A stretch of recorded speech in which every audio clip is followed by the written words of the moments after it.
नमस्ते गुरुजी। जय गुरुजी महाराज। जय गुरुजी साध संगत जी। मल्टीलिंगुअल ग्लोबल सेवादार टीम की तरफ से आप सबका हार्दिक स्वागत है। संगत जी, आज एक बार फिर हम सब योगी परमहंस द्वारा रचित योगी कथा अमृत का एक अध्याय पढ़ेंगे। आज का अध्याय 22वां नंबर है। 22वां अध्याय है आज, और इसको प्रीति ठाकुर आंटी जी पढ़ेंगी। मैं गुरु परिवार की तरफ से प्रीति जी आपका बहुत बहुत स्वागत करता हूँ। प्लीज इस अध्याय को पढ़िए। Over to you. जय गुरु जी।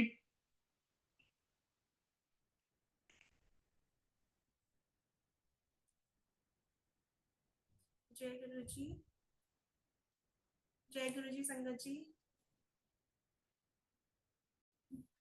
अंकल जी वीडियो ओके, वीडियो वर्क करिए ना। जय गुरु यू आर जी। ऑडिबल। आप प्लीज पढ़ें। जी, जय गुरु जी संगत जी। गुरु जी के चरणों में कोटि कोटि प्रणाम। आज हम फिर से एक बार इकट्ठे हुए हैं योगानंद परमानंद जी की आत्मकथा के साथ। आज डे 23 है और चैप्टर 22 की हम रीडिंग करेंगे।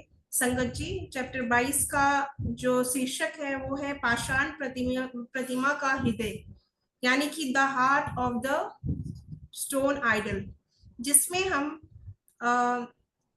रमा जी जो योगानंद जी की सिस्टर है, बहन है, और उनके बहनोई सतीश बाबू जी के बारे में पढ़ेंगे कि किस तरह से योगानंद जी ने इतना ही प्यारा इस चैप्टर में बताया कि किस तरह से उनकी बहन और बहनोई इस चैप्टर में दिखाया कि बहन तो उनकी पहले ही आध्यात्मिक लाइन में थी और स्पिरिचुअल लाइन में थी, बट उनके बहनोई जो थे वो जो भी साधु संत होते थे या इस तरह की कोई बातें होती थी उसका हास्य बनाते थे, हमेशा हंसा करते थे। मगर किस तरह से योगानंद जी उनको उनके अंदर इस चैप्टर में परिवर्तन लेके आते हैं, वहां कोलकाता के मंदिर ले जाके उनको अपनी बहन के रिक्वेस्ट करने पे कि उनकी बहन उनसे रिक्वेस्ट करती है कि भाई आप इनको थोड़ा बदलिए, ये हमेशा मेरी पूजा पाठ के लिए टोकते हैं और हर चीज का हास्य बनाते हैं, हंसते हैं, और मैं चाहती हूँ कि उनमें ये बदलाव आए। तो ये किस तरह से योगानंद जी उन्हें लेके जाते हैं कोलकाता के काली माता के मंदिर। उन्हीं की बात यहाँ पे की गई है, पाषाण प्रतिमा का हृदय, कि किस तरह काली माता जो उनकी मूर्ति होती, किस तरह से वो उनके सामने प्रार्थना करते हैं, अपना अध्यात्म से जुड़ते हैं, मेडिटेशन करते हैं योगानंद जी, और किस तरह से वो उनसे बात करते हैं और माता रानी फिर उनको दर्शन देती है, और किस तरह से वो सारा दृश्य बदल जाता है उस टाइम पे। तो इसमें ये बताया और अंत में बताया किस तरह से सतीश बाबू जो है उनके बहनोई किस प्रकार अपनी गलती पे माफी मांगते हैं, और किस प्रकार वो योगानंद जी से भी काफी साल तक दूर रहते हैं क्योंकि उनको पछतावा होता है कि जो भी उन्होंने हास्य बनाया आज तक साधु संतों को वो गलत था, और उनमें बदलाव आता है। और किस तरह से हमने देखा कि भविष्यवाणी करते हुए इस चैप्टर के अंत में हम देखेंगे कि किस तरह से रमा जी जो उनकी बहन है और उनके बहनोई सतीश बाबू दोनों ही भविष्यवाणी करके जो है अपनी देह त्याग करते हैं। और चैप्टर में ये भी बताया कि कैसे एक साधारण मनुष्य जो है वो भी अप्रकट संत बन सकता है। तो आइए संगत जी, और इसके साथ नवरात्रे चल रहे हैं, सबको नवरात्रों की भी बहुत बहुत बधाइयां, हमारे गुरु जी को भी। और आज 8वां दिन है, जिस तरह से 8वां दिन अष्टमी कहलाता है, और जिस तरह से कहा गया है कि अष्टमी के साथ साथ इस बार नवरात्रे 9 दिन की जगह 10 दिन है, तो उस हिसाब से तीसरा नवरात्रा इस बार बढ़ गया है और आज 7वां दिन ही कहलाएगा। तो काल रात्रि यानी कि माता काली का ही आज दिन माना जाता है, कल अष्टमी बनाई जाएगी और परसों नवमी बनाई जाएगी। सो माता को और गुरु जी को कोटि कोटि प्रणाम। ये सब गुरु जी की टाइमिंग है, हमें कब क्या अध्याय पढ़ाना है, कब क्या कराना है, ये सब गुरु जी की प्लानिंग के अकॉर्डिंग चलता है। सो हम सब धन्य है कि आज हम नवरात्रों में काली माता के दर्शनों के बारे में पढ़ेंगे, और कैसे एक नॉर्मल लाइफ जो जिंदगी होती है एक इंसान की, वो कैसे स्पिरिचुअली चेंज हो जाती है, वो हम पढ़ेंगे। तो आइए संगत जी, हम बिना किसी देरी के अब रीडिंग स्टार्ट करते हैं। मैं एक पति परायणा हिंदू नारी हूँ। मेरा उद्देश्य अपने पति की शिकायत करना नहीं है, पर मेरी यह तीव्र इच्छा है कि उनके भौतिकतावादी विचारों में परिवर्तन हो। मेरे ध्यान के कमरे में लगी संतों की तस्वीरों का मजाक उड़ाने में उन्हें बड़ा आनंद आता है। मेरे भाई, मुझे पूरा विश्वास है कि तुम उन्हें बदल सकते हो। बोलो, क्या तुम ये करोगे? तो यहाँ हम भाई बहन का वार्तालाप पढ़ रहे हैं संगत जी। देखिए किस तरह से रमा जी जो है वो अपने भाई से अनुरोध करती हैं, एक रिक्वेस्ट करती हैं कि देखिए उनके पति किस तरह से संतों की तस्वीरों को देख के मजाक उड़ाया करते हैं। तो वो चाहती हैं कि उनका भाई उनमें उनके पति में ये बदलाव लेके आए। और ऐसा हम लोगों के साथ भी होता है संगत जी, कि कोई आए या कोई गुरु जी के लिए कुछ बोले या कुछ बोले तो हम किस तरह से सोचते हैं, हमारा दिल कलसता है कि क्या बोल रहा है, क्यों बोल रहा है। बट धीरे धीरे गुरु जी गाइड करते हैं और किस तरह से बदलाव सामने वाले इंसान में आता है, ये सब हमें गुरु जी की बातें इस चैप्टर में साथ साथ में चलती जाएंगी। उनके कई सत्संग हमें याद आते जाएंगे। तो आगे पढ़ते हैं। मेरी सबसे बड़ी बहन रमा अनुनय पूर्ण दृष्टि से मुझे देख रही थी। मैं थोड़ी देर उनसे मिलने के लिए कोलकाता के गिरीश विद्या रत्न लेन में स्थित उनके घर गया हुआ था। तो देखिए वो कोलकाता में अपने बहन और बहनोई के घर योगानंद जी गए हुए थे। उनके इस अनुनय ने मेरे हृदय को छू लिया, क्योंकि मेरे बाल जीवन पर उन्होंने गहरा आध्यात्मिक प्रभाव डाला था और माँ की मृत्यु के बाद परिवार में आई रिक्तता को भी भरने का अत्यंत प्रेम पूर्वक प्रयास किया था। प्रिय दीदी, मुझसे जो कुछ भी हो सकता है वह सब मैं अवश्य करूंगा। उनके सदा शांत और प्रफुल्ल चेहरे पर छाई उदासी को दूर करने के उद्देश्य से मैं मुस्कुराया। तो जैसा कि उनकी दीदी कितना चिंतित है और उदासीन भी है कि किस तरह से जब हम लोग स्पिरिचुअल लाइफ में होते हैं, स्पिरिचुअल जर्नी में होते हैं और साथ वाला इंसान अगर परिवार में नहीं मानता होता तो किस तरह का अनुभव होता है, ये मैं भी समझ सकती हूँ। क्योंकि प्रैक्टिकली ये मेरे साथ भी हो चुका है और प्रैक्टिकली कैसे गुरुजी ने ये सब चीजें चेंज करी और आज सब कुछ चेंज है। तो उसका एक एग्जाम्पल ये बहुत प्यारा है। ईश्वर के मार्गदर्शन के लिए थोड़ी देर रमा दीदी और मैं प्रार्थना करते हुए मौन बैठे रहे। एक वर्ष पूर्व मेरी दीदी ने मुझसे क्रिया योग की दीक्षा ली थी और वे उसमें अच्छी प्रगति भी कर रही थी। तो यहाँ पे हमने इस किताब में क्रिया योग के बारे में भी काफी कुछ जानना है आगे, और जाना भी है कि क्रिया योग में कितनी शक्ति है, उससे हमारी मेडिटेशन कितना स्ट्रांग होती है, कितनी अच्छी हमारी स्पिरिचुअल लाइफ रहती है, हम कैसे कनेक्ट हो पाते हैं अपने प्रभु से। सो आगे पढ़ते हैं संगत जी। अचानक मन में एक प्रेरणा उठी। मैंने कहा, कल मैं दक्षिणेश्वर के काली मंदिर में जा रहा हूँ। आप मेरे साथ आइए और अपने पति देव को भी आने के लिए राजी कर लीजिए। मुझे ऐसा लग रहा है कि उस पवित्र स्थान के स्पंदनशील वातावरण में जगन माता उनके हृदय के तार अवश्य छेड़ देंगी। तो देखिए कितने खूबसूरती से और विश्वास के साथ योगानंद जी अपनी बहन को दिलासा देते हुए और उनको ये समझाते हुए कि नहीं वहां सब कुछ ठीक हो जाएगा, वो उन्हें कहते हैं कि अपने पति देव को मनाइए ताकि वो मेरे साथ वहां पे चल सके। परंतु उन्हें वहां ले जाने के हमारे इस उद्देश्य के बारे में उन्हें कुछ मत बताना।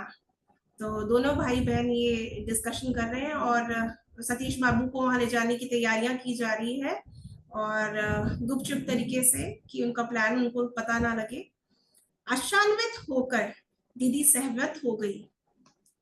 दूसरे दिन तड़के ही रमा दीदी और जीजाजी को दक्षिणेश्वर चलने के लिए तैयार देखकर मुझे बहुत बड़ी खुशी हुई। अपर सर्कुलर रोड से हमारी घोड़ा गाड़ी दक्षिणेश्वर की ओर चली जा रही थी और मेरे जीजाजी सतीश चंद्र बोस गुरुओं की योग्यता का उपहास करने में आनंद ले रहे थे। मैंने देखा कि रमा दीदी चुपचाप रो रही थी। तो अब देखिए वो लोग वहां जा रहे हैं और किस तरह से सतीश बाबू वही फिर से बात छेड़ देते हैं और गुरुओं की योग्यता के ऊपर कि वो क्या कर सकते हैं क्या नहीं, उनकी बातों के ऊपर वो मजाक उड़ा रहे हैं। और जो ऐसे टाइम पे जो स्पिरिचुअली कनेक्ट हुआ हुआ बंदा होता है उसे बहुत ही हर्ट होता है, ये हम सब जानते हैं। तो किस तरह से रमा दीदी चुपचाप रो रही हैं उनकी बात सुन के। तो आगे देखते हैं कि किस प्रकार वो पहुंचते हैं। मैंने उनके कान में फुसफुसाया, योगानंद जी कह रहे हैं कि वो अपनी दीदी को, दीदी मुस्कुराओ, अपने पति को यह सोचकर खुश मत होने दो कि उनके उपहास से हम चिढ़ते हैं। तो इग्नोर करने में ही भलाई है। मुकुंद, तुम्हें ये निकम्मे पाखंडी अच्छे कैसे लगते हैं? सतीश बाबू बोल रहे थे। साधुओं को तो देखकर ही घिन आती है। या तो वे एकदम हड्डियों का ढांचा होते हैं या फिर हाथी की तरह मोटे। तो ये सब देखिए कैसे शब्द सतीश बाबूजी प्रयोग कर रहे हैं साधु संतों के लिए। मैं हंस हंस के लोटपोट होने लगा। यह प्रतिक्रिया देखकर सतीश बाबू नाराज हो गए और एकदम चुप बैठे रहे। जैसे ही हमारी घोड़ा गाड़ी दक्षिणेश्वर के मंदिर के अहाते में पहुंची, उन्होंने व्यंग भरी मुस्कुराहट के साथ कहा, लगता है यह दक्षिणेश्वर यात्रा मुझे सुधारने के लिए की जा रही है ना? तो कहीं ना कहीं उनको ये एहसास हो गया है सतीश बाबू को कि बहन भाई का ये कुछ प्लान है और ये उनकी स्पिरिचुअल लाइफ को मतलब उनकी जो मेटेरियलिस्टिक लाइफ है उसको चेंज करने के लिए, और जो उनकी सोच है साधु संतों के गुरुओं के प्रति, उसको बदलने का एक प्रयास है। कोई उत्तर दिए बिना ही मैं मुड़ कर जाने लगा तो उन्होंने मेरा हाथ पकड़ लिया और कहा, जनाब सन्यासी महाशय, मंदिर के पदाधिकारियों से बात करके दोपहर के भोजन की ठीक से व्यवस्था करना मत भूलना। सतीश बाबू पुजारियों के साथ स्वयं बात भी नहीं करना चाहते थे। मैं अभी ध्यान करने जा रहा हूँ, भोजन की चिंता मत कीजिए, मैंने तीखे स्वर में कहा। जगन माता उसकी व्यवस्था कर देंगी। तो देखिए जिस प्रकार हमारा अपने गुरु जी पे इतना विश्वास है कि जब हम मंदिर जाते हैं या कहीं सत्संग में जाते हैं तो हर चीज की व्यवस्था हमारे गुरु जी स्वयं करते हैं। हम तो मात्र कठपुतली हैं उनके सामने, करने वाले कराने वाले वही है। उसी तरह से योगानंद जी भी अपनी काली माता, अपनी जगन माता का के बारे में बोलते हैं कि सारी चिंता तो वो खुद करती हैं। तो सतीश बाबू को कहते हैं कि भोजन की चिंता आप मत कीजिए, उनकी जगन माता सारा प्रबंध कर देंगी। मुझे तनिक भी विश्वास नहीं है कि जगन माता मेरे लिए कुछ भी करेंगी, किंतु मेरे भोजन की जिम्मेदारी तुम्हारे ऊपर है। सतीश बाबू का स्वर काफी उग्र था। काली माँ काली प्रकृति माता के स्वरूप में ईश्वर, माँ काली के विशाल मंदिर के सामने वाले नाट्य मंदिर में मैं अकेला चला गया। एक खंबे के निकट छायादार स्थान देखकर मैं पद्मासन में बैठ गया। अभी तो केवल 7 ही बजे थे, परंतु शीघ्र ही धूप तेज होने वाली थी। तो देखिए संगत जी को 7 बजे सुबह अर्ली मॉर्निंग वो वहां पे पहुंच चुके हैं मंदिर में सही टाइम पे। और योगानंद जी माँ काली की प्रतिमा के सामने जो नाट्य मंदिर था वहां पे जाके मेडिटेशन में बैठ जाते हैं और ये सोचते हैं कि अभी तो 7 ही बज रहे हैं और धूप भी तेज होने लग गई है, तो थोड़ी देर में धूप और तेज खिल जाएगी वहां पे। मैं भक्ति के गहरे भाव में डूब गया, संसार की सुध बुध खो गई। मेरा मन माँ काली के पर एकाग्र हो गया था। इसी मंदिर में उनकी ही मूर्ति महान संत श्री राम कृष्ण परमहंस की इष्ट आराध्य देवी बनी थी।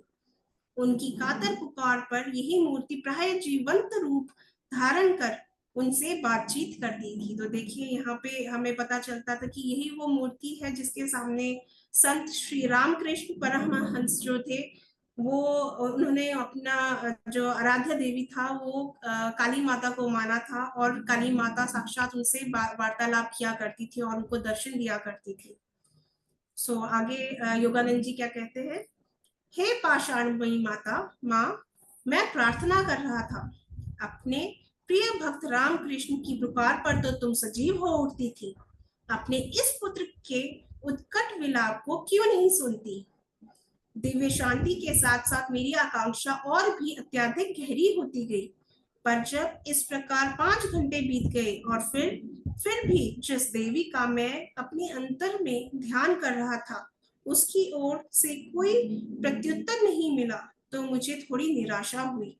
कभी कभी प्रार्थना की पूर्ति में विलंब करके भगवान भक्त की परीक्षा लेते हैं, परंतु आखिर वे जिद्दी भक्त को उसके इष्ट देवता के रूप में दर्शन अवश्य देते हैं।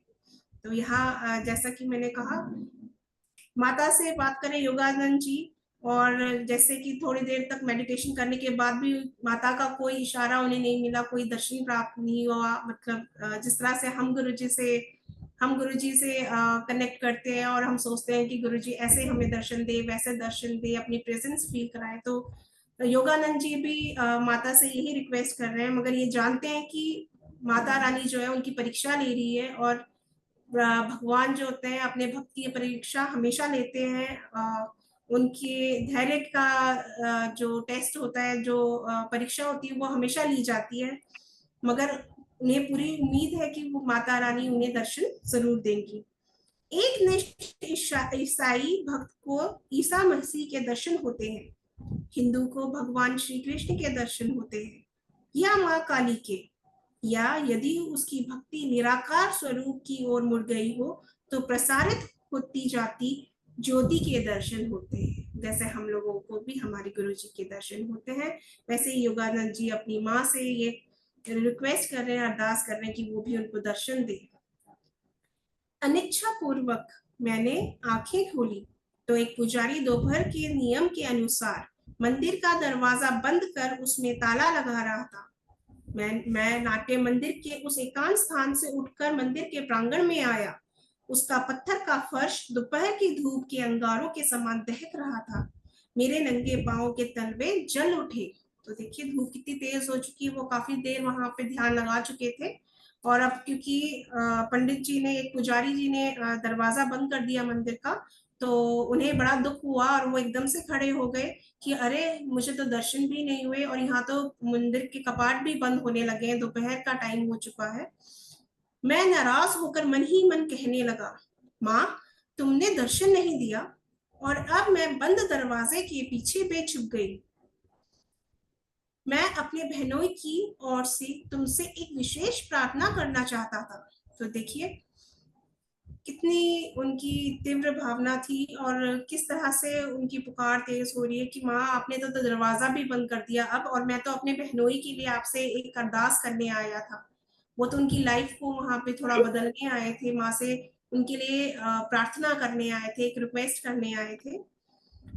मेरी यह आंतरिक प्रार्थना तुरंत स्वीकृत हो गई। सर्वप्रथम तो मेरी पीठ और मेरे तलवे के नीचे एक आनंदप्रद शीतल लहर अनुभव हुई और सारी वेदना दूर हो गई। उसके बाद मैंने आश्चर्य के साथ देखा कि मंदिर का आकार अत्यंत विशाल हो उठा है। उसका विशाल द्वार धीरे धीरे खुला और माँ काली की पाषाण मूर्ति दिखाई देने लगी। तो देखिए अब वो जो पेशेंस का टेस्ट ले रही थी माता, वो योगानंद जी ने पास कर लिया, और अब उन्होंने क्या क्या माँ के दर्शन किए इस पैराग्राफ में, वो उसकी हम रीडिंग करेंगे कि माता माता ने सबसे पहले उनको जो धूप लग रही थी, जो गर्म उनको पैर में सेक लग रहा था, वो हटा दिया। अब उनके पैर ठंडे पड़ गए, और जो माता के द्वार बंद थे संगत जी, वो धीरे धीरे वो माता के द्वार खुल जाते हैं। तो हम इमेजिन अगर करें कि किस तरह से वो दृश्य रहा होगा जब योगानंद जी खड़े होंगे और वो बंद दरवाजे जो पुजारी जी ने बंद कर दिए थे, अब वो उनके उनके इतना मनाने पे माने अपने आप स्वयं ही वो दरवाजे खोल दिए। अब देखते हैं आगे क्या होगा। उसका विशाल द्वार धीरे धीरे खुला और माँ काली की पाषाण मूर्ति दिखाई देने लगी। फिर धीरे धीरे पाषाण मूर्ति जीवंत रूप में बदल गई, और मेरी ओर देखकर उसने मुस्कुराते हुए सिर हिलाया। तो माता रानी ने अब कृपा की और योगानंद जी की तरफ देख के सर हिलाया और मुस्कुराया और सर हिलाया। तो जय माता रानी, जय गुरु जी। मैं अवर्णीय आनंद से रोमांचित हो उठा, मानो किसी अदृश्य पिचकारी से मेरे फेफड़ों से सांस बाहर खींच ली गई हो। मेरा शरीर एकदम स्थिर हो गया, पर उसमें जड़त्व नहीं था। तो अब देखिए वो बता रहे हैं कि उन्होंने माता रानी को अगर हम सामने देख लें इस तरह से, या गुरु जी को, तो किस तरह का अनुभव हम करेंगे। योगानंद जी बताते हैं किस तरह से वो कहते हैं कि वो स्टिल हो गए और उनको ऐसा लग रहा था कि उनके फेफड़ों से सांस बाहर खींच ली हो। तो इस तरह का उनका वो अनुभव रहा। इसके बाद मेरी चेतना का परमानंदमय विस्तार हुआ। मैं बाईं ओर गंगा नदी के ऊपर कई मीलों तक स्पष्ट देख सकता था। उसी तरह मंदिर के बाहर दक्षिणेश्वर का संपूर्ण क्षेत्र भी मुझे स्पष्ट दिखाई देने लगा। सभी मकानों की दीवारें पारदर्शी होकर झिलमिलाने लगी और उसमें से मुझे दूर इधर उधर चलते लोग दिखाई देने लगे। तो देखिए, अब वो मंदिर बड़ा हो गया, उसका आकार बढ़ गया और अब योगानंद जी को दाई और बाई साइड गंगा माता भी, गंगा नदी भी दूर दूर तक नजर आने लगी और दक्षिणेश्वर क्षेत्र जो पूरा बाहर दीवार के बाहर था वो भी उनको साफ दिखने लगा, जैसे ही माता रानी ने उनको दर्शन दिए। मैं श्वास रहित अवस्था में था और मेरा शरीर एक विलक्षण शांत अवस्था में। तब भी मैं हाथ पांव हिला सकता था। कई मिनटों तक मैंने आंखें बारी बारी से बंद कर पुनः खोलकर देखा, परंतु दोनों ही अवस्थाओं में मुझे पूरा दृश्य उसी प्रकार स्पष्ट दिखाई दे रहा था। तो जिस तरह से हमें गुरुजी दर्शन देते हैं और हमें कभी कभी ऐसा लगता है कि क्या हम कोई भी दर्शन गुरुजी देते हैं और हम कहते हैं कि क्या हम वाकई ये चीज देख रहे हैं, तो योगानंद जी भी उस टाइम वही अनुभव कर रहे थे और उन्होंने अपनी आंखें मल मल के बारी बारी उस दृश्य को देखने की कोशिश की कि क्या मैं सच में ये सब कुछ देख रहा हूँ। तो वाकई में वो कहते हैं कि वाकई में जब मैंने आंख मसल मसल के और मल मल के दोबारा देखा तो यही दृश्य बार बार मुझे साफ और स्पष्ट दिखाई दे रहा था। एक्सरे की भांति आध्यात्मिक दृष्टि भी सभी पदार्थों को भेद लेती है। जिस तरह से देखिए कितना खूबसूरत एग्जाम्पल है, जिस तरह एक्सरे से हमारे शरीर के अंदर की हर एक चीज नजर आती है, उसी तरह से उस टाइम योगानंद जी का वो अवस्था थी कि वो सब कुछ मंदिर के अंदर से मंदिर के बाहर की चीजें भी देख पा रहे थे। दिव्य चक्षु हर जगह केंद्र होता है, परिधि कहीं नहीं। मैंने उस प्रांगण में धूप में खड़े खड़े नए सिरे से यह अनुभव किया कि जब मनुष्य ईश्वर की पथभ्रष्ट संतान नहीं रह जाता और बुलबुले की भांति सारहीन स्वप्नमय भौतिक संसार में लिप्त नहीं रहता, तब उसे अपना अनंत साम्राज्य पुनः प्राप्त हो जाता है। यदि अपने संकीर्ण व्यक्तित्व में सिकुड़ कर बैठे हुए मनुष्य के लिए भाग निकलना आवश्यक ही हो, तो क्या सर्वव्यापकता में भाग निकलने जैसा अन्य कुछ है? तो ये वो सवाल अपने आप से पूछ रहे हैं माता के दर्शन करने के बाद। दक्षिणेश्वर के मेरे पवित्र अनुभव में केवल मंदिर और मां काली के रूप ने ही असाधारण बड़ा प्रकार धारण किया हुआ था। अन्य सब कुछ अपने साधारण आकार में ही दिखाई दे रहा था। हाँ, यह अवश्य है कि वह सब सफेद, नीले और इंद्रधनुषी रंगों के मृदु प्रकाश में आच्छादित लग रहा था।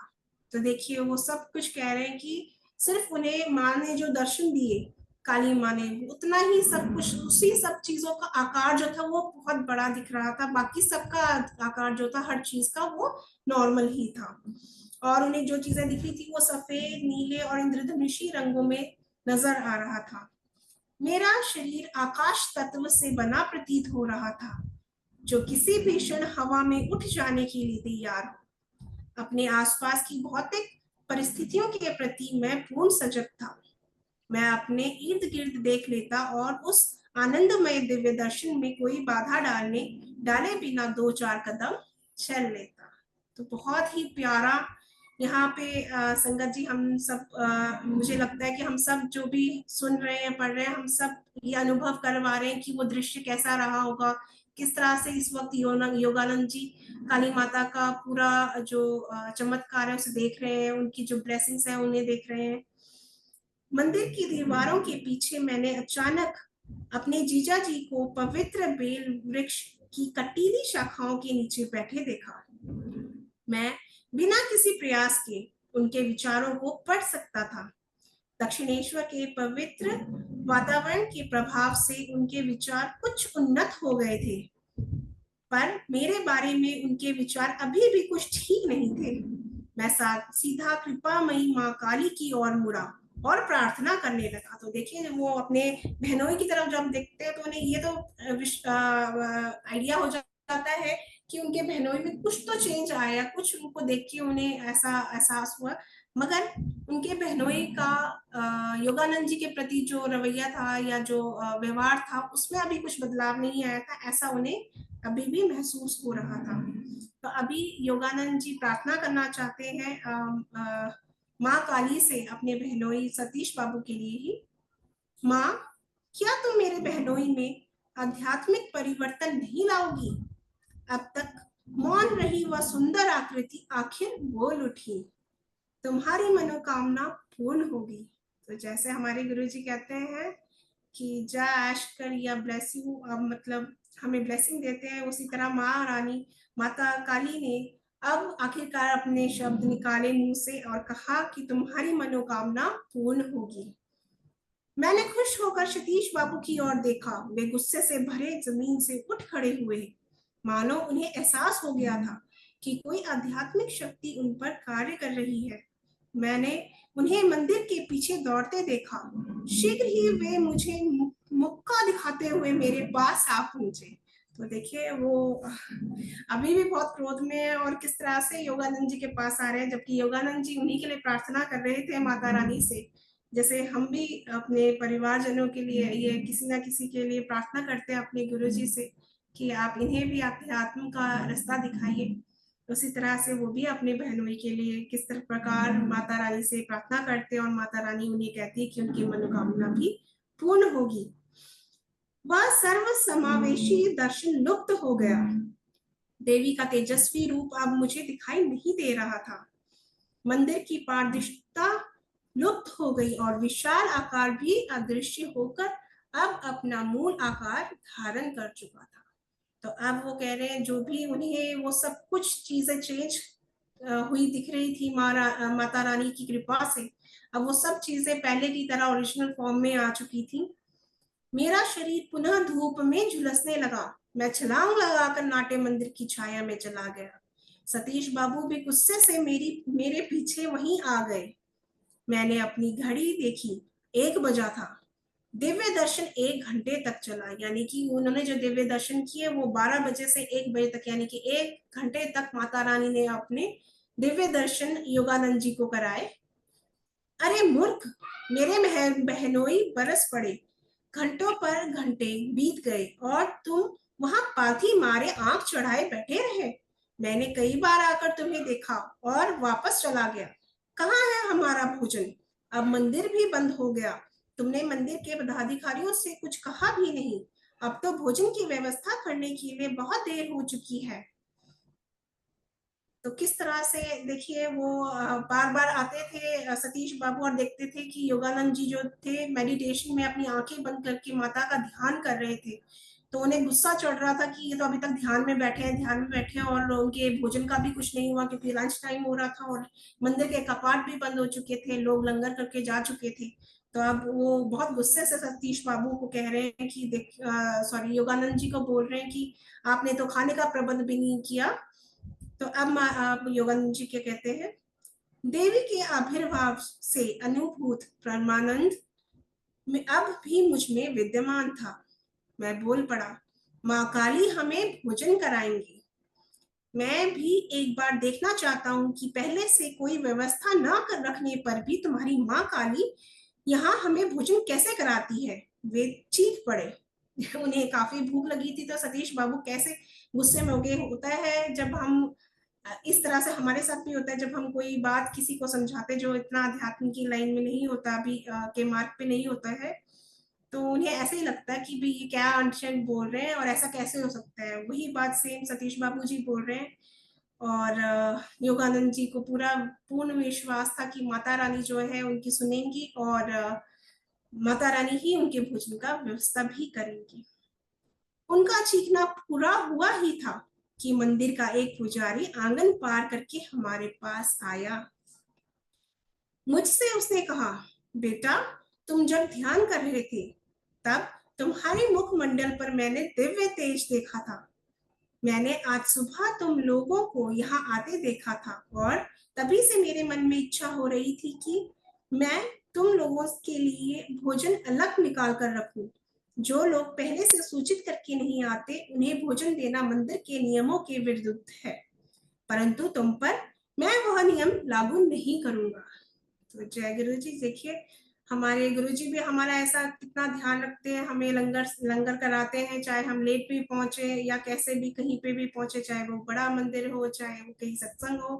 तो गुरु जी भूखा किसी को नहीं लौटाते हैं। उसी तरह से माँ काली भी कैसे अपने भक्त को भूखा जाने देंगी। तो यहाँ देखिए माँ काली ने कैसे उन पुजारी को भेजा और कहा कि उनके भोजन की पूरी व्यवस्था कर रखी है। मैंने उसका धन्यवाद किया और सीधे सतीश बाबू की आंखों में आंखें डालकर देखने लगा। पश्चाताप में उन अपनी आंखें झुकाकर वे भावुक हो उठे जब हमारे सामने विविध व्यंजनों से युक्त भोजन परोस दिया गया, जिसमें बेमौसमी आम भी शामिल थे। तो मैंने देखा कि मेरे जीजा जी की भूख मर चुकी थी। वे अनमने से होकर विचार सागर में गोते लगा रहे थे। तो देखिए माँ रानी की कृपा कि उन्हें जो कि रूल के अगेंस्ट जाके, जैसा कि उन्होंने कहा कि जो लोग सूचित नहीं करते उनको भोजन बाद में नहीं मिलता, मगर फिर भी योगानंद जी को और सतीश बाबू को भोजन परोसा गया, वो भी इतने तरह तरह के व्यंजनों के साथ, जिसमें बेमौसमी आम भी परोसे गए। तो यहाँ से ये सब कुछ देख के सतीश बाबू में एक चेंज आता है। वो किस तरह से उनकी भूखी मर जाती है कि ये कैसे हो सकता है कि जो चीज नहीं पॉसिबल थी वो पॉसिबल होगी, जिस तरह हमारे गुरु जी करते हैं हमारे लिए। तो जय गुरु जी। आगे बढ़ते हैं। कोलकाता वापस जाते समय सतीश बाबू नरमाए भावों के साथ यदा कदा मेरी ओर अनुरोध पूर्ण दृष्टि से देख लेते थे, परंतु मानो उनकी चुनौती के उत्तर स्वरूप पुजारी ने आकर जब हमें भोजन के लिए आमंत्रित किया था, तब से सतीश बाबू के मुंह से एक शब्द भी नहीं निकला था। तो ये है हमारे प्रभु की, हमारे गुरुओं की कृपा हम पर। दूसरे दिन दोपहर को मैं अपनी बहन से मिलने उनके घर गया। दीदी ने अत्यंत स्नेह के साथ मेरा स्वागत किया। उन्होंने कहा, मेरे भाई, चमत्कार हो गया। कल शाम को मेरे पति मेरे सामने खुले रूप से रोए। और ऐसा हम सब जाते हैं संगत जी, जब हम गुरु जी के सामने भी जाते हैं, हम लोगों को रोना आता है, काफी रोना आता है। काफी संगत यही कहती है कि हमें बहुत रोना आता है। तो जब जब प्रभु हमें अपने से जोड़ते हैं, तो क्या पता हमारे अंदर से क्या क्या चीजें, क्या फीलिंग, क्या एहसास निकलते हैं, और उनके प्यार में हम कैसे आंसू बहा देते हैं। तो वही बात सतीश बाबू के साथ भी, जब उन्होंने ये सब कुछ देखा, माता रानी का प्यार देखा, ये चमत्कार देखा, तो रात को जाके वो भावुक होके अपने पत्नी के सामने कितने खुले दिल से रोए। उन्होंने कहा, प्रिय देवी, मुझ में परिवर्तन लाने की तुम्हारे भाई की योजना पर मुझे वर्णातीत आनंद हो रहा है। मैंने तुम्हारे साथ जो जो अन्याय किया है, उस प्रत्येक अन्याय का मैं प्रायश्चित करूंगा। आज से हम अपने विशाल शयन कक्ष को केवल पूजा के लिए इस्तेमाल करेंगे।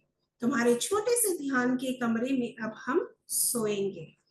मैंने मुझे सचमुच गहरा पश्चाताप हो रहा है कि मैंने तुम्हारे भाई का मजाक उड़ाया। जिस लज्जास्पद तरीके से मैंने मुकुंद के साथ बर्ताव किया, उसके लिए मैं स्वयं अपने को यह सजा दूंगा कि जब तक मैं आध्यात्मिक पथ पर उन्नति नहीं कर लेता, तब तक मैं मुकुंद से बात नहीं करूंगा। आज से मैं प्रयासों की पूर्ण गहराई के साथ जगन माता की खोज शुरू कर दूंगा। किसी ना किसी दिन तो उन्हें अवश्य पा ही लूंगा। तो देखिए यहाँ इस पैराग्राफ में हमें संगत जी बताते हैं किस तरह से उन्हें प्रायश्चित होता है सतीश बाबू को अपनी गलती पे, कि किस तरह से वो गुरुओं का मजाक उड़ाया करते थे और किस तरह से उन्होंने मुकुंद जी का यानी योगानंद जी का भी मजाक उड़ाया, अपनी पत्नी का दिल दुखाया।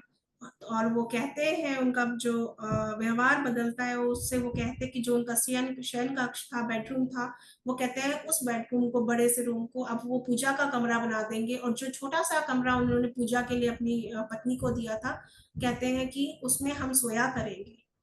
तो यहाँ से उनका आध्यात्मिक जो उनकी यात्रा है वो शुरू होती है, और किस तरह से वो उनको ग्लानि होती है, और वो कहते हैं कि तब तक वो मुकुंद जी से बात नहीं करेंगे जब तक कि वो अपना आध्यात्मिक जो यात्रा है उसमें इतना आगे ना बढ़ जाए कि वो माता रानी को पाले। तो तब तक उन्होंने डिसाइड किया कि वो मुकुंद जी से यानी योगानंद जी से बात नहीं करेंगे।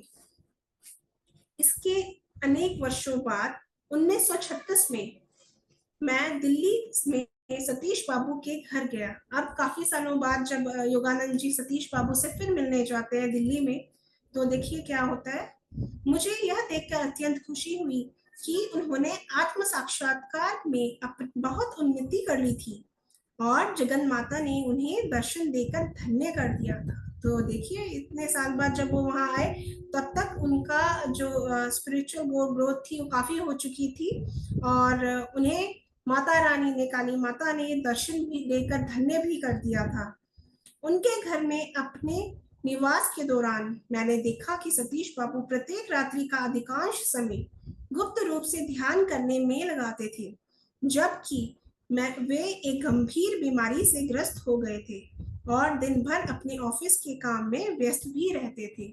तो अब उन्हें पता लगा कि वो आध्यात्मिक यात्रा में तो मतलब पथ पे तो काफी आगे बढ़ चुके हैं, मगर साथ ही साथ वो कहीं ना कहीं किसी बीमारी से भी घिरे हुए थे। मेरे मन में विचार आया कि मेरे जीजा जी की आयु लंबी नहीं होगी। रमा दीदी ने अवश्य मेरे मन के विचार को पढ़ लिया होगा। तो देखिए योगानंद जी जो अध्यात्म की लाइन में काफी आगे थे, उन्हें एहसास भी हो जाता है कि जो भी बीमारी से उनकी जिया जी जूझ रहे हैं संगत जी, और उसकी वजह से अब उनकी उम्र ज्यादा लंबी नहीं रह गई है। और यही अनुभव उनकी बहन को भी हो चुका था, रमा दीदी को, कि उनके पति अब ज्यादा दिन तक लंबी आयु नहीं उनकी होगी। उन्होंने कहा, मुकुंद, मैं स्वस्थ हूँ और मेरे पति बीमार हैं, परंतु फिर भी तुम ये बात जान लो कि एक पति परायणा हिंदू नारी होने के नाते मैं ही पहले मरूंगी। अब मैं अधिक दिन तक जीवित नहीं रहूंगी। तो देखिए वो पति प्रायणा हिंदू नारी होने के रूप में किस तरह से अपने पति के लिए बोलती है अपने भाई से कि भले चाहे वो बीमार है उनके पति, मगर उन अपनी इच्छा जताती हैं कि उनके जाने से पहले वो खुद ही अपना देह त्याग कर देगी। उनके अनिष्ट सूचक शब्दों को सुनकर मैं सहम गया, परंतु उन शब्दों के सत्य के दंश का मुझे अनुभव था। अपनी इस भविष्यवाणी के लगभग 18 महीने बाद जब मेरी बहन की मृत्यु हुई, तब मैं अमेरिका में था।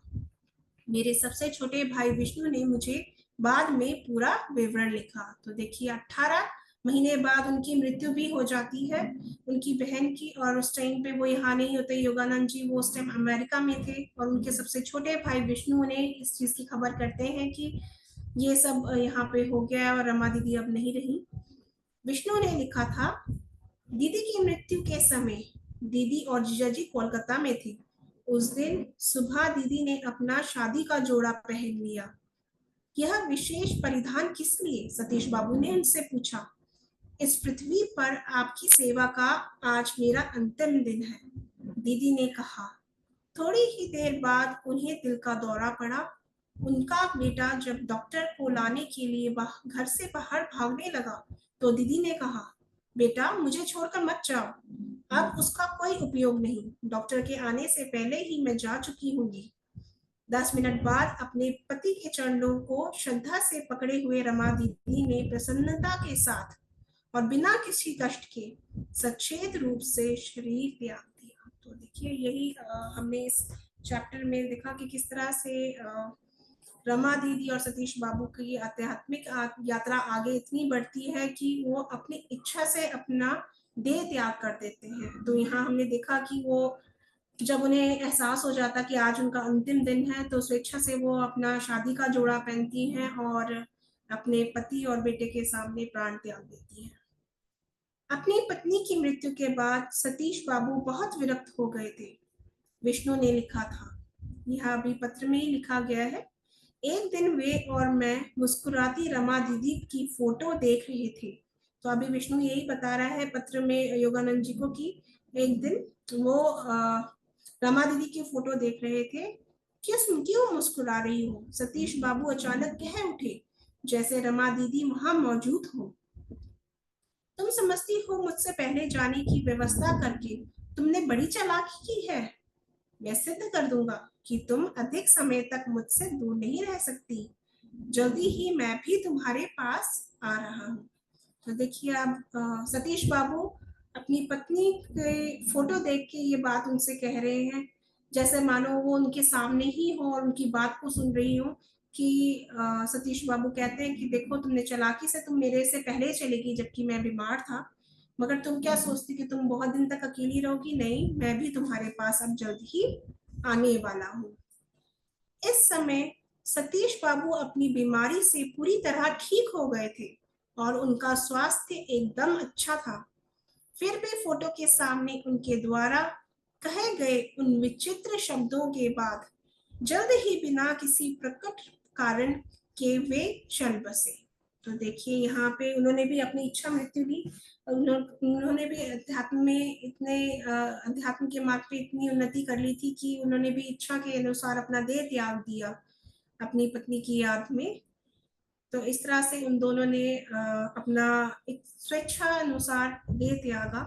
इस तरह मेरी बहन रमा और उनके पति सतीश बाबू, जिनका दक्षिणेश्वर में एक अत्यंत साधारण सांसारिक मनुष्य से एक अप्रकट संत में परिवर्तन हो गया था, दोनों ने ही भविष्यवाणी करके देह त्याग किया। तो यहीं पे ये अध्याय समाप्त होता है संगत जी। ये बहुत ही खूबसूरत एक अध्याय था। इस किताब के सारे अध्याय बहुत ही खूबसूरत है, अपने आप में कुछ ना कुछ प्रेरणा देने वाले हैं। और हमारे गुरुजी से हमें बहुत अच्छे से कनेक्ट करते हैं, क्योंकि हर वो बात गुरुजी से कनेक्ट करती है जो इस किताब में लिखी गई है। उसी तरह से जिस तरह से इसमें स्पिरिचुअल लाइफ के बारे में बताया कि किस तरह से एक नॉर्मल साधारण सा सांसारिक मनुष्य जो है अध्यात्म की ओर परिवर्तित हो जाता है, और किस तरह से वो अध्यात्म के मार्ग में आगे चल के अपने स्वेच्छा से मृत्यु को प्राप्त कर लेता है। तो यही इस चैप्टर में बताया गया योगानंद जी के बहन और बहनोई के बारे में। और बहुत खूबसूरत इसमें काली माता का दर्शन का बताया गया कि किस तरह से उन्होंने दर्शन दिए और अपना जो ब्लेसिंग थी वो दी, और कैसे उनका कल्याण किया, और योगानंद जी को बताया कि उनका कल्याण होगा, और सच में हुआ। उन्होंने किस तरह से ब्लेस किया रमा दीदी और सतीश बाबू को। और इसके साथ छोटी सी एक बात और बताना चाहूंगी संगत जी। जैसा कि हम सब जानते हैं, गुरुजी हमारे जानी जाने हर चीज प्लान करके करते हैं, तो मुझे ये चैप्टर रीड करना था। उसके लिए गुरुजी ने पहले नवरात्रे पे माँ काली के, क्योंकि माँ काली के ही दर्शन हमने आज यहाँ पढ़े, और यही माँ काली के दर्शन पहले नवरात्रे को रात को ड्रीम दर्शन में मुझे गुरुजी ने कराए कि मैं गुफा में जा रही हूँ। वहां वो गुफा काली माता की होती है, वहां एक पुजारी बैठे होते हैं और मुझे कहते हैं जाओ जाओ अंदर जाके काली माता के चोले को चेंज करके आओ। और मैं जाती हूँ और वहां एक कटोरी रखी होती है खाली मूर्ति के पास, जो कि माता रानी के भोग की होती है, जिसमें उन्होंने हलवा खाया होता है। उसका एक छोटा सा टुकड़ा उसमें बचा होता है, जो मैं जाके बच्चों की तरह उठा के एकदम से खा जाती हूँ। और मैं कहती हूँ माँ, आपने मेरे लिए भी एक प्रसाद का एक दाना रखा था, जो मेरे लिए बहुत बहुत मतलब मैं बता नहीं सकती कि मतलब आपने काली माता का प्रसाद खाया। और फिर माता रानी ने मुझे जो दर्शन दिया, उसमें माता रानी साक्षात फिर एक लड़की के रूप में बदल गई। और वो मुझे कहती हैं कि आओ अब मैं तुम्हें कुछ बताती हूँ आगे, क्योंकि पुजारी जी ने मुझे कहा पहले माता रानी की मूर्ति को इंजेक्शन लगाना है। मैं कहा क्यों क्यों लगाना है माता को इंजेक्शन? कहा ताकि उनको चोला बदलते वक्त दर्द ना हो। तो मैंने माता रानी से कहा माता रानी मुझे तो इंजेक्शन लगाना नहीं आता, और इतने में मैंने उनकी चीख पे टेस्ट कर दिया, उस वो जो लड़की के रूप में आई थी। तो माता रानी ने बहुत प्रसन्न होकर मेरी तरफ देख के स्माइल किया और कहा, मैंने कहा माता सॉरी, मैं आपको देख के रोक नहीं पाई। तो माता ने कहा कोई बात नहीं। मैं कहा माता मुझे तो आता नहीं इंजेक्शन लगाना, क्यों इंजेक्शन लगाना? कहती मैं सिखाती हूँ ना। और वो ड्रीम वहीं खुल जाता है। और उसके बाद नेक्स्ट डे गुरुजी ने मुझे शिवलिंग के रूप में दर्शन दिया, और बहुत ही प्यारा, उसमें भी गुफाई बनी हुई थी, लाल रंग अंदर दिख रहा था, माता रानी की जैसे गुफा होती है वैष्णो माता की। और मैं अंदर गई थी, वहां बहुत सुंदर सिल्वर के शिवलिंग बने होते हैं, और मैं उस पर मत्था टेकती हूँ और मुझे महसूस होता है कि वो माता रानी की गुफा है। तो हमारे गुरुजी तो अर्धनारीश्वर के रूप में दर्शन दिया नवरात्रि में, उसके लिए बहुत बहुत शुक्राना गुरुजी। और कल संगत जी, छोटी सी एक लाइन और, कि कल मेरा जन्मदिन था, तो कल गुरुजी ने फैमिली फंक्शन में मुझे यहाँ बुलाया, जबकि मेरी सोच कुछ थी, प्लानिंग कुछ थी, बट गुरुजी की प्लानिंग ऐसी थी कि यहाँ हमारे होम टाउन में मंडी में मुझे बुलाया। और मैं कल अपने सारे रिलेटिव्स के साथ ट्रैवलर में गई, हम लोगों ने बहुत कीर्तन किया माता का, और उस माता के कीर्तन में गुरुजी के भी दो भजन गाए गए। सो ये सब तो गुरुजी कर सकते हैं, कहाँ माता रानी के भी भजन गाए गए और कहाँ गुरुजी के भजन गाए गए। गुरुजी ने इतने स्पेशल तरीके से जन्मदिन बनवाया, दर्शन दिए, कुलदेवी के दर्शन कराए, उसके लिए अनंतम शुक्राना गुरुजी। और जो भी गलती चैप्टर में रीडिंग के लिए करते टाइम हुई होगी, उसके लिए मैं क्षमा प्रार्थी हूँ। जय गुरु जी, शुक्राना Guru ji. Thank you Suresh uncle. धन धन गुरुजी ओवर। महाराज, बहुत ही प्यारे तरीके से आपने अपने भाव बताए, हम सबने सुने। महाराज की कृपा आपके ऊपर बनी रहे। आपके जन्म दिवस की आपको परिवार की गुरु परिवार की तरफ से बहुत बहुत बधाई।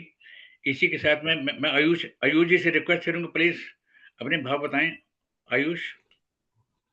जय गुरु जी अंकल, जय गुरु जी संगत जी, जय गुरु जी प्रीति आंटी, सभी संगत को जय गुरु जी।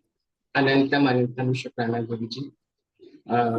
आज नवरात्र का 7वीं और 8वीं दोनों दिन है, और प्रीति ठाकुर आंटी ने जो अभी वर्णन किया, जिसमें जिस प्रकार माँ काली के दर्शन किए, और उन्होंने किस तरीके से अपने अपने हर रीडिंग्स में वो एक्सप्लेन भी करती रही कि किस तरीके से वो उन्होंने क्या इंटरप्रेट किया और हम क्या इंटरप्रेट कर सकते हैं।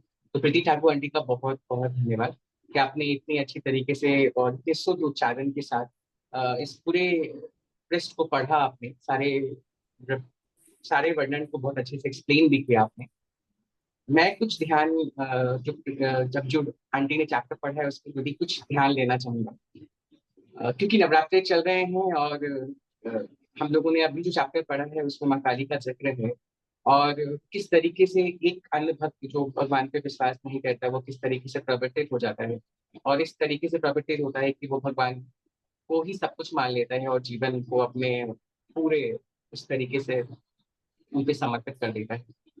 मैंने 3-4 पॉइंट्स बोले हैं जो मुझे इस चैप्टर को पढ़ते समय सुनते समय आया है। सबसे पहले तो मैं लज्जा आंटी का बहुत बहुत धन्यवाद देना चाहूंगा, साथ में वाशन अंकल का, कि मुझे ये अपॉर्चुनिटी देने के कि आज मैं ये इस चैप्टर पे प्रतिक्रिया दे सकता हूँ। और प्रीति आप आंटी का भी बहुत बहुत धन्यवाद, उन्होंने इतने अच्छे से एक्सप्लेन किया। जैसे ही अगर आप चैप्टर की शुरुआत करते हैं हम, और जहाँ पाषाण में प्रतिमा की बात कह रहे हैं, तो सबसे पहले तो ये कि हम जिसको पाषाण मानते हैं, जिसको पत्थर मानते हैं, उसमें जान है। ये भाव पे डिपेंड करता है कि आप कैसे भाव के साथ उस प्रदर्शन को देखते हैं।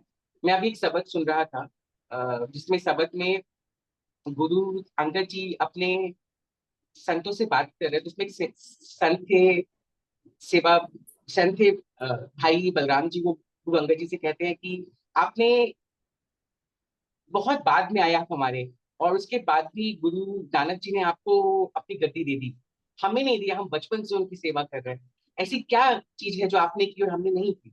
हमने तो वो सब कुछ किया जो आपने किया। तो गुरु अंगद जी ने सवाल पूछा भाई बलराम जी से कि आपने गुरु नानक जी की सेवा क्या समझ की? तो उन्होंने कहा, हमने गुरु समझ के उनकी सेवा की। तो इस बात पे प्रतिक्रिया देते हुए अंगद जी कहते हैं, गुरु अंगद जी, कि मैंने उनको निरंकार रूप से समझा, उनकी सेवा परमात्मा समझ ली।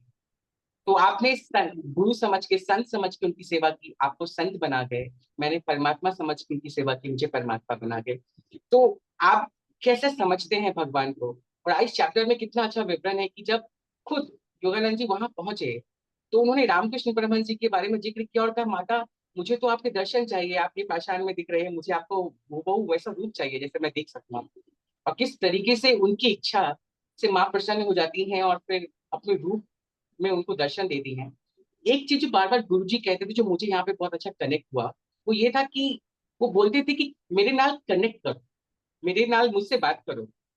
तो आप ये देखिए, जहाँ योगानंद जी दक्षिणेश्वर काली से बात कर रहे हैं, माता काली से, तो वो पर्सनल कम्युनिकेशन है उनका, और वो सीधे माता काली से बात कर रहे हैं।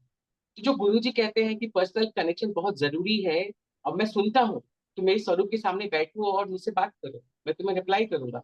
वैसे ही आज जब योगानंद जी ने माता काली के प्रतिमा के सामने अपनी इच्छा रखी तो माता काली ने केवल दर्शन नहीं दिया, उनकी इच्छाएं भी पूरी की और ये भी कहा कि आपकी मनोकामनाएं पूर्ण होंगी, उस स्माइल करते हुए।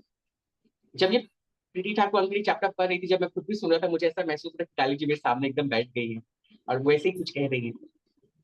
अगर हमारा ये पर्सनल कनेक्ट है ना भगवान के साथ, मुझे लगता है भगवान हमें सुनते हैं और हमें रिप्लाई करते हैं। वो रिप्लाई हो सकता है हमें थॉट के फॉर्म में करें या किसी और के फॉर्म में करें। दूसरा, कि कई बार ऐसा होता है, जैसे प्रीति ठाकुर आंटी बता रही थी, कि जब हम किसी अ, जीवन में आगे बढ़ते हैं और खास करके जब स्पिरिचुअलिटी के आगे बढ़ते हैं, जो लोग स्पिरिचुअल नहीं होते उनको ये ढोंग लगता है। उनको ये लगता है कि हम क्या अंधविश्वास में पड़ गए हैं, नहीं पता क्या कर रहे हैं, और बहुत लोग हमारा मजाक उड़ाते हैं। तो इस चीज से मैंने चीज सीखी आज के इस चैप्टर से। योगानंदिनी जी ने एकदम बुरा नहीं माना इस बात का और एकदम प्रतिक्रिया नहीं दी, अपने सतीश जी को कोई बात की प्रतिक्रिया नहीं दी। और उन्होंने ये बात एकदम दिल में बुरा नहीं लगा उनको। उन्होंने क्या किया, उन्होंने केवल माँ से प्रार्थना की कि माँ इनको थोड़ा कृपा करो, इन पे इनको थोड़ी भक्ति दो। और इस चैप्टर से मुझे ये भी समझ में आता है कि भगवान की कृपा के बिना आपको भक्ति नहीं मिल सकती। और जैसे ही माँ काली ने उन पे कृपा की, वो ऐसे भक्त हो गए कि उनके पास वो इच्छा मृत्यु का वरदान था उनके पास। और आखिर में मुझे ये समझ में आता है कि जो उनकी बड़ी बहन रमा रमा जी थी और सतीश जी, दोनों ने जिस प्रकार अपने जीवन को परिवर्तित किया और जिस तरीके से रमा जी ने अपनी पति पर था, मतलब पति को ही परमेश्वर मान के और पति के बिना, मतलब पति के जाने के बाद मैं नहीं जाऊं, मैं पति से पहले चली जाऊं, इस बात का आभास हो गया उनको। उन्होंने अपनी मृत्यु का डेट को डिसाइड किया, खुद को सजाया और उस उस शादी के चोले में अपने अपने शरीर को त्याग किया। ये माता काली की कृपा दर्शाती है और ये दर्शाती है कि अगर आपका पर्सनल कनेक्ट हो जाता माता काली के साथ या किसी भी परमात्मा के साथ, तो भगवान केवल नहीं आपको सुनते हैं, वो आपकी प्रतिक्रिया भी देते हैं और आपके साथ जीवन भर रहते हैं।